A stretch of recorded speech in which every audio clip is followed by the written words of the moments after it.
नमस्कार दोस्तों, स्वागत है आप सभी का आज की इस वाली वीडियो में। आज का जो हॉरर इंसिडेंट है ये एक मुंबई में रहने वाले आर्यन नाम के लड़के के साथ हुआ था। दरअसल आर्यन अपनी पढ़ाई मुंबई में ही करता है और उसने एक फ्लैट भी ले रखा था। उसका दोस्त उसके साथ ही रहता था, वहीं पर वो सोते थे और अपनी पढ़ाई वहीं से करते थे। तो आर्यन की जब पढ़ाई हो जाती है वो उसकी जॉब भी लग जाती है। जॉब पर वो उसका दोस्त उसके साथ ही जाता था और साथ ही घर वापसी में उल्टे आते थे। तो क्या होता है, दरअसल आर्यन जो है वो उसको दिन का टाइम नहीं मिल पाता है जॉब के कारण, तो वो रात में घर आता है। रात में सैटरडे नाइट कभी कभी वो पार्टी शार्टी भी कर लेते हैं। ऐसे ही अब शनिवार की रात को वो पार्टी कर रहे होते हैं और पार्टी करके सोने के लिए आर्यन जाता है और सो भी जाता है। लेकिन उस रात उसके साथ कुछ ऐसा घटा जिसके बाद उसकी जिंदगी ही खराब हो गई। दरअसल आर्यन को सपने में आता है कि एक खंडर है और खंडर में उसका जो पापा है और दादाजी हैं वो दोनों एक लाश को फाड़ कर खा रहे हैं। लिटरली बीच में से फाड़ कर खा रहे हैं। और उसके पापा और दादा की मृत्यु हो चुकी थी। तो वो ऐसा उसका सपना आता है, सुबह उठता है, वो कहता है यार ये क्या देख लिया मैंने आज। मतलब उनको गुजरे तो बहुत ज़्यादा दिन हो गए, अब ये सपने कैसे आ रहे हैं। वो सोता है, दूसरी रात सोता है, उसको फिर से सपना आता है। लगातार कंटिन्यूसली उसको सपने आते रहते हैं, कम से भी कम 12-13 दिन के बाद उसकी जो महिला मित्र होती है कंपनी में उसको ये चीज़ बताता है। वो कहती है कि अपने आसपास लोहे की चीज़ रख के सोना तो सपने नहीं आएंगे। ऐसा ही कुछ होता है। एक हफ्ते तक सपना नहीं आता है, लेकिन एक हफ्ते बाद फिर से उसको वही सपना आता है और हफ्ते हफ्ते उसको सपने आते जाते हैं। जैसे उसको सपने आ रहे थे, उसका जन्मदिन भी आ चुका था। वो जन्मदिन पे अपने सारे दोस्तों को अपनी कहानी बताता है कि ऐसे ऐसे मेरे साथ हो रहा है। लेकिन वो ज़्यादा उसको सीरियस नहीं लेते हैं क्योंकि सपना ही तो है। बहुत दिन गुजरते हैं, उसके दोस्त का जन्मदिन आता है। जो उसका दोस्त रह रहा था उसका नाम सुमित होता है, आपको बता दूं जानकारी के लिए। उसको वो बताता है कि भाई आज भी मुझे ये सपना आया और मैं बहुत ज़्यादा परेशान हो गया हूँ। उसके जन्मदिन पर उसको बताता है कि भाई बहुत ज़्यादा परेशान हो गया हूँ। लेकिन वो ना एक अच्छा खासा पेंटर था, तो उसने मतलब बहुत ज़्यादा उसको सपने आ रहे थे, बहुत टाइम से उसको सपने आ रहे थे। तो उसने उस खंडर की पेंटिंग बना ली थी। उस पेंटिंग को वो अपने घर के मतलब जो उसका फ्लैट होता है उसकी सामने वाली दीवार पर टांग देता है। और सुमित का बर्थडे आता है, उसके दोस्त आते हैं बहुत सारे। उसमें से एक दोस्त आता है, उसको वो पेंटिंग दिख जाती है और वो कहता है कि अरे ये खंडर को तो मैं जानता हूँ, इसको तो मैंने देखा है। वो इस बात को सुमित से कहता है कि ये खंडर आपको मतलब इसकी पेंटिंग क्यों बनाई भाई यहाँ पे, ये तो हमारे गांव का खंडर है। वो सुमित आर्यन को बुलाता है। वो चौंक जाता है क्योंकि सुमित को सारी कहानियां पता थी उसकी। सुमित आर्यन को बुलाता है, आर्यन यहाँ पर आओ। आर्यन आता है, उसको बताता है कि आर्यन इसने जो पेंटिंग है जो तूने बनाई है, इसने ये जो मुर्दा घर है, वो खंडर सा मुर्दा घर था, उसने बताया कि ये मेरे गांव का मुर्दा घर है। जो सुमित का दोस्त था, बर्थडे पार्टी में आया था आर्यन को। आर्यन कहता है भाई मजाक मत कर, मैं बिल्कुल सीरियस हूँ और ये चीज़ मेरे साथ बहुत ज़्यादा हो रही है। तो जो सुमित का दोस्त होता है वो कहता है कि अरे भाई मैं मजाक क्यों करूँगा। वो थोड़ा पिए हुए था तो आर्यन मजाक में समझ रहा था, लेकिन वो कहता है कि अरे भाई मैं मजाक नहीं करूँगा, बेशक तुम, मैं अगले सैटरडे अपने गांव जा रहा हूँ, तुम मेरे साथ ही चल चलना, कोई दिक्कत नहीं है, मैं आपको दिखा दूंगा ये चीज़। आर्यन कहता है कि ठीक है भाई, अगले सैटरडे हम तुम्हारे साथ चलेंगे। मैं और सुमित अपनी टिकट विकेट बुक करवा लेते हैं। वो सैटरडे आता है तो वो तीनों रेल में बैठ जाते हैं। उसको बहुत ही ज़्यादा एक्साइटमेंट हो रही थी एक तरीके से, क्योंकि उसको देखना था वो खंडर रियल लाइफ में। तो वो कहता है कि भाई कब आएगा तुम्हारा गांव। उसके गांव को आते आते रात हो जाती है और वो जो उसका दोस्त होता है सुमित का, दरअसल उसका नाम मैं आपको बता तो नहीं सकता, लेकिन चलो पुनीत रख लेते हैं उसका नाम। पुनीत जो होता है वो कहता है कि भाई अब रात में तो हम नहीं चलेंगे, सुबह चलेंगे। सुबह होती है, सुबह उसको फिर काम आ जाता है। फिर से वो कहता है कि भाई ठीक है कल चलेंगे अब। लेकिन जो आर्यन होता है वो बहुत ज़्यादा एक्साइटमेंट में भरा हुआ होता है। वो कहता है सुमित से, आधी रात को जगाकर सुमित को कहता है कि भाई चल यहाँ से, मतलब मैं उस खंडर को देखना चाहता हूँ, ये तो डेली बहाने ही मारता जा रहा है। सुमित उससे कहता है कि भाई सुबह सुबह चलेंगे, अब रात को जाने की क्या जरूरत है। तो वो कहता है कि नहीं भाई अभी चल मुझे। तो वो कसम वसम खिला देता है। तो वो सुमित जो है उसके साथ चलने लगता है। उनको उस जगह का पता नहीं था। तो वो रास्ते में जा रहे होते हैं, उनको एक साइकिल पे एक आदमी आता हुआ दिखता है। वो शायद अपने घर को लौट रहा था। उस आदमी को रोक कर वो पूछते हैं, वो फोन में फोटो खींच लिया था, उसको पूछते हैं कि ये खंडर कहाँ पे है इस गाँव में। वो कहता है अरे भाई ये खंडर तो सब जानते हैं यहाँ पे।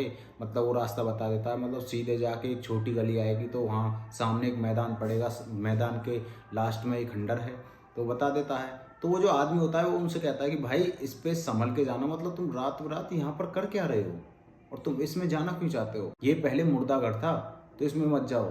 वो नहीं करता है, उनसे मना करता है। लेकिन आर्यन जो है वो कहता है कि नहीं भाई हम तो जाएंगे, बिल्कुल जाएंगे, मुझे ये राज खोलना है, मेरे सपने में डेली ये क्यों आता है, मेरे पापा और दादा भी यहाँ पर दिखते हैं। वो जाने लगते हैं। फिर उसको दिखता है कि ये जो खंडर है एक तरीके से तहस नहस हुआ पड़ा है और इसमें बहुत सारे मकड़ी के जाल भी हैं।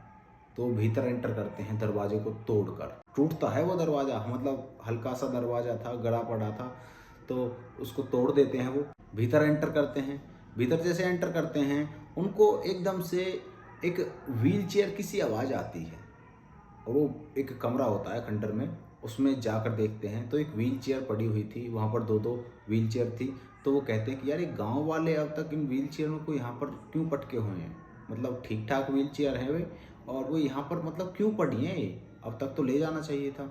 वो समझ जाते हैं कि ये बहुत ज़्यादा डरावनी चीज़ है, यहाँ पर लोग भी आते नहीं है गांव के। जैसे ही वो उनको देखते हैं तो वो जो सुमित होता है उसको और आर्यन को, उनको एक आवाज़ सुनाई देती है कि कोई छत पर भाग रहा है बहुत तेज तेज। लेकिन जैसे वो आवाज़ सुनती है सुमित को, वो कहता है कि भाई यहाँ से चल, यहाँ पर कुछ ना कुछ गड़बड़ तो है। आर्यन कहता है नहीं भाई, मुझे तो अपने जो क्वेश्चन है उनका आंसर चाहिए यहीं से, और मैं अब नहीं जाने वाला, मुझे इससे मिलना है जो ऊपर भाग रहा है। इतनी पागलपंती करता है वो आर्यन। सुमित कहता है नहीं भाई तू चल यहाँ से, लेकिन जो आर्यन होता है वो कहता है भाई, आर्यन कहता है उससे कि भाई तेरी कसम मैं यहाँ पर रुक कर रहूँगा और तुम बेशक चले जाओ, मैं अकेला रुक जाऊँगा। सुमित उसके मतलब प्रोटेक्शन के लिए यहाँ पर रुक जाता है, क्योंकि दो एक से भले तो दो ही है ना। तो वहाँ पर वो रुकता है। उनको एकदम से भीतर के कमरे में से आवाज़ आती है कि कोई जो मतलब दीवार से निकलकर दूसरी दीवार, जैसे कमरे में दो दीवार होती है ना, चार दीवार होती है साइड में, लेकिन एक साइड से दूसरी दीवार की ओर भागा है, बहुत तेज भागा है, लेकिन सामने तो दीवार थी, दीवार में से आर पार कैसे हो गया। इसको देखकर वो बहुत ज़्यादा डरते हैं और जो आर्यन होता है वो भी कहता है ठीक है भाई अब चलते हैं यहाँ से, मुझे भी कुछ गलत लग रहा है यहाँ पर। वो जैसे बाहर जाने के लिए होते हैं, एकदम से खंडर का जो गेट होता है वो एकदम से धड़ाम से बंद होता है और उनकी हालत टाइट हो जाती है। वहीं पर कुछ पल बाद उनको एक आवाज़ सुनाई देती है, मतलब एक कैसे बताऊँ आपको, बहुत ही बारीक आवाज़ जो कि कानों में चुभती है ना, बहुत पैनी आवाज़, इतनी तेज कि कान के पर्दे फाड़ दे, इतनी तेज आवाज़ थी वो। उसको देखकर वो भीतर की साइड एक कोने में दुबक जाते हैं, छिप जाते हैं और वो अपने कान इस तरीके से बंद कर लेते हैं। 30 से 35 सेकंड बाद वो आवाज़ बंद हो जाती है। वो आवाज़ जैसे बंद होती है वो गेट को तोड़ने की कोशिश करते हैं कि यहाँ से निकल, कुछ भी हो जाए, यहाँ पर तो बहुत ज़्यादा खतरा है। वो उनको भय बनी हुई थी, बिल्कुल रात का टाइम था, तकरीबन 1 से 1:30 बजे का, उनकी बहुत ज़्यादा भय बनी हुई थी। तो वहाँ से वो बाहर निकलने की कोशिश करते हैं लेकिन नहीं निकल पाते।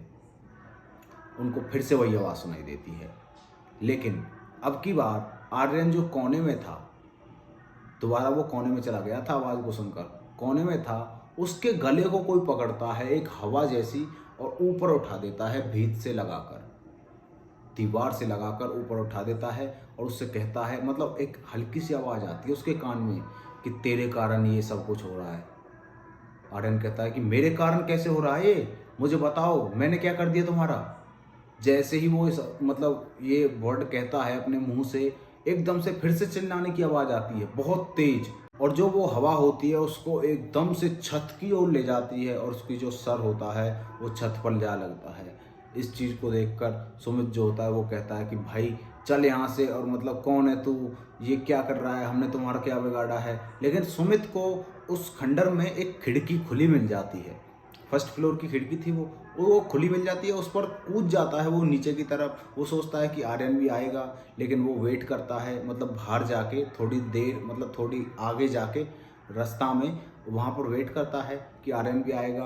आध पौन घंटा हो जाता है, लेकिन वो उस जो वहाँ पर चीखने चिल्लाने की आवाज़ थी वो भी अब नहीं आ रही थी, आर्यन की भी आवाज़ नहीं आ रही थी। आर्यन आर्यन चिल्ला रहा था वो बहुत तेज़ तेज़। वो अपने मतलब जो उसके दोस्त पुनीत का गांव होता है उसकी तरफ भागता है, क्योंकि वो खंडर जो है गांव के थोड़ी सी बाहर था, तो वो गांव की तरफ भागता है और पुनीत के जो सारे घर वाले होते हैं उनको ये सारी बात बताता है चिल्ला चिल्ला। जो आसपास के लोग होते हैं वो भी उनकी आवाज़ को सुनकर जाग जाते हैं और वहाँ उस खंडर पर जाने की कोशिश करते हैं, लठ लेकर लालटेन, लाइट, सब तरह के मतलब बहुत सारे लोग गए थे उस खंडहर में। लेकिन वहाँ पर जाके देखते हैं तो गेट लगा हुआ है और गेट को वो 2-3 नौजवान जाके हट्टे कट्टे पहलवान उनको जो उस गेट को तोड़ते हैं और भीतर जाके कोने कोने में देखते हैं तो वहाँ पर आर्यन नहीं मिलता है उनको। वो बहुत ढूंढने की कोशिश करते हैं लेकिन आर्यन का नामो निशान नहीं था। उस दिन के बाद से आर्यन का ना तो कॉल आया, ना ही मैसेज आया, ना ही उससे कभी बात हुई सुमित से। उसका जो जिगरी दोस्त था उससे कभी भी बात नहीं हुई। ये थी कहानी सुमित की। दोस्तों ऐसी घटना हो जाती है दुनिया में, आप सावधान रहें ऐसी चीज़ों से। रात बिरात कहीं बाहर नहीं निकलें, ऐसी जगहों पे तो बिल्कुल भी नहीं। अगर ज़्यादा ही काम है तभी जाना चाहिए। तो मिलते हैं किसी नेक्स्ट वीडियो में, तब तक के लिए बाय बाय।